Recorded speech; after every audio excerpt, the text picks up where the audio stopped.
Hey guys, so in today's video we're gonna talk about... I think I'm forgetting something. Hold on 2 sec.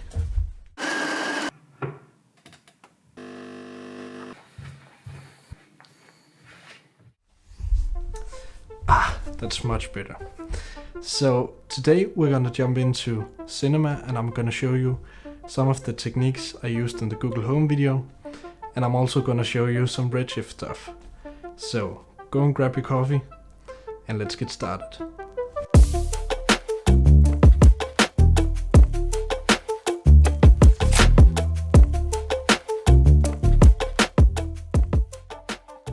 So here in Cinema, I'm gonna show you how I made the hair on the fabric for the Google Home Mini. And I didn't use a cloner and I didn't use the hair object because those two things are really heavy, and when you want to clone a lot of hairs and you don't want them dynamic, it's good to have a fast render.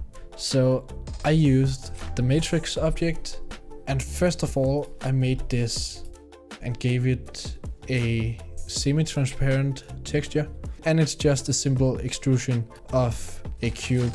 So I used this here and I cloned it out, and on the matrix I put a random vector and I also gave it a redshift tag.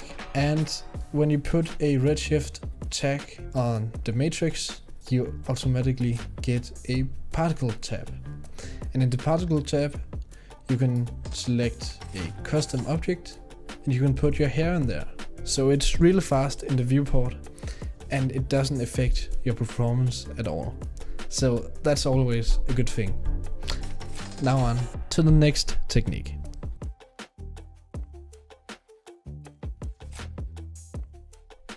Okay, so the next thing I'm gonna show you is how I made this dynamic cable, and also how I made this explosion effect with the speaker moving. So it was pretty simple. If you don't know Spline Dynamics, here's a simple way to get started with them. So let's jump into another scene and then I can show you how Spline Dynamics work. Here in a new scene, we are gonna do the most simple Spline Dynamics you can think of. So you're gonna go up here, take the pen tool, you're gonna go into the top view, and you're gonna make yourself a line. So this spline only has 2 points, but we need to subdivide it so it has a lot of points to make the spline dynamic. So the way we do that is press U and then S for subdivide. So we're gonna do that a couple of times. That should be fine. And now we got a lot of points on the spline.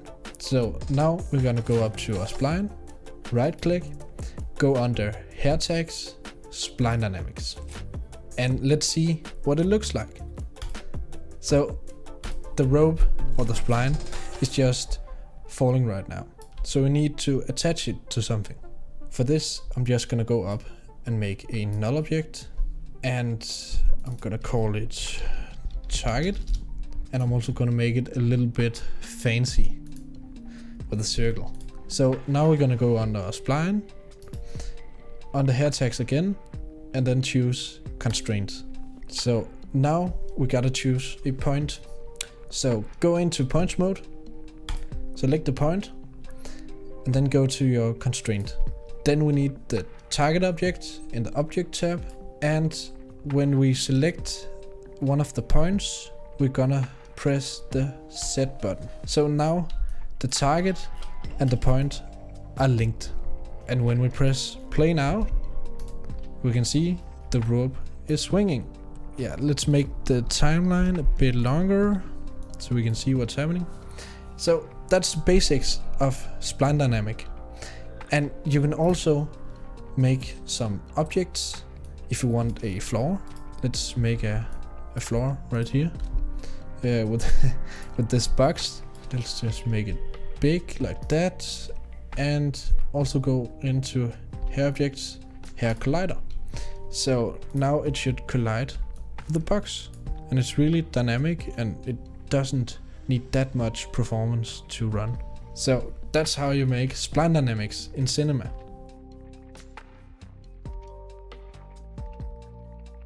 So back here into project, I'm just gonna show you the speaker is moving right here, but it's not keyframes it's animated with. It's animated with a noise, and I'm gonna show you how I did that. So let's jump into another scene. Let's make a disc, give it some segments, also on the rotation, and let's rotate it 90 degrees, push it a bit up. So there we have our disc, as you can see. And now we're going to make a spherify modifier. We're gonna place it under the disc, and it made some funky stuff. So the spherify modifier tries to make it into a sphere, right? But there's not enough material to make it into a sphere. So what we're gonna do with the spherify modifier is we're gonna turn the radius down to 100 centimeters. Let's turn down the strength to 25, maybe 10, something like that. And then place it a little bit offset. So when we turn up the strength, we get this boom effect, like a speaker membrane that's playing music. So now we're gonna find out how we can control this stuff. So that's pretty simple. We're just gonna go to the disk under programming tags, and we're gonna jump into Xpresso. So don't get scared, Xpresso is actually not that hard. So we're gonna do something pretty easy here. We're gonna make a new node. Let's search for it. You can press up here, search for a noise, and also let's take the spherify into the Xpresso. Let's select the port on the object, properties, strength, and let's pipe the noise into the strength. Now we got some properties over on the attributes panel, and let's set the amplitude to 1.5.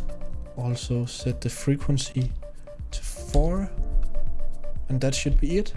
So when we play it now, it makes the speaker move, and the noise actually replaces the keyframes, so you don't have to use any keyframes with it. And you can make the timeline as long as you want. Let's just make it 900 frames, and it still works. That's how you make the speaker move. So let's jump into Redshift and see how I made the animated texture.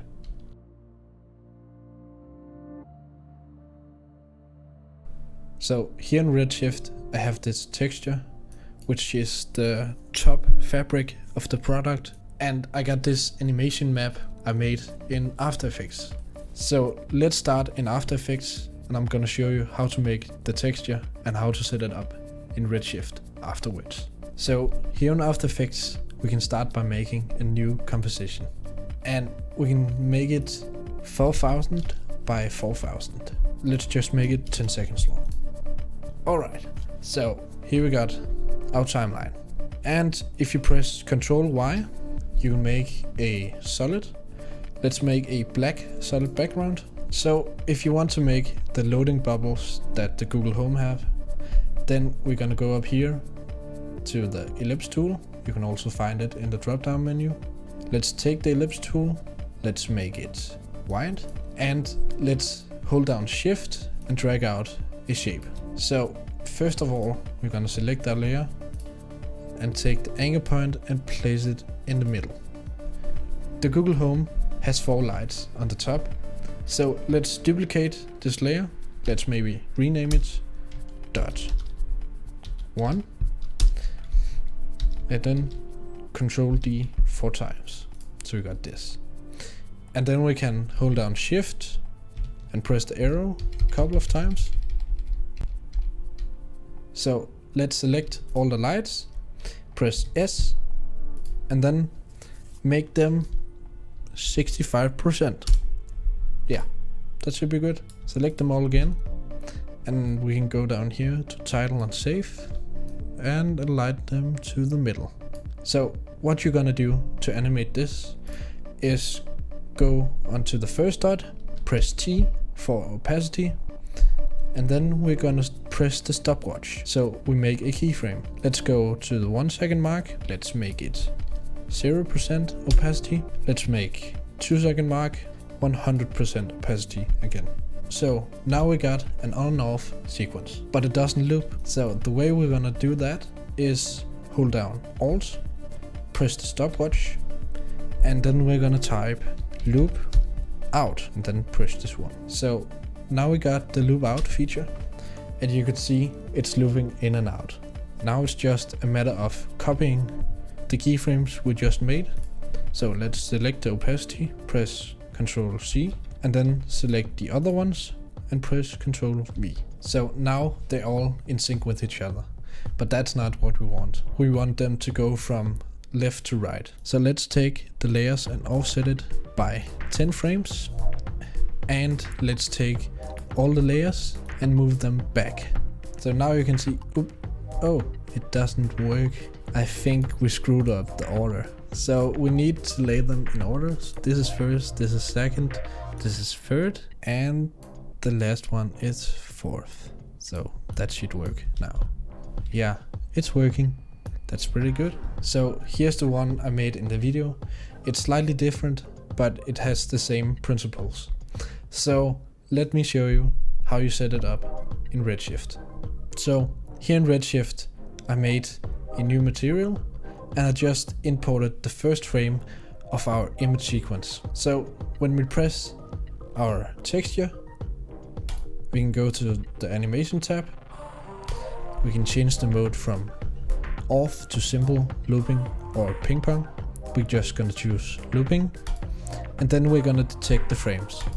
So it has detected that there is 44 frames. So let's take the texture, put it into overall emission color, and let's go to the material, overall emission weight, and let's crank it up to 1. That should be fine. All right, so let's see the animation in action. Let's close the window, make a new plane, put the texture on it. So you can see we're animating the texture right now, and it's working pretty good. So that's how you make a animated texture in Redshift. All of these techniques I showed in this video are kind of basic, but often you don't really need complicated effects. It's sometimes better to stick to the simple stuff, and it can really bring home your video if you just have some small things that's animated and some small techniques you're using. So this has been it for this video. I hope you liked it, and I also hope that you learned something from it. Write down in the comment if you want me to check out some other stuff. But until then, I'll see you in the next video. Goodbye.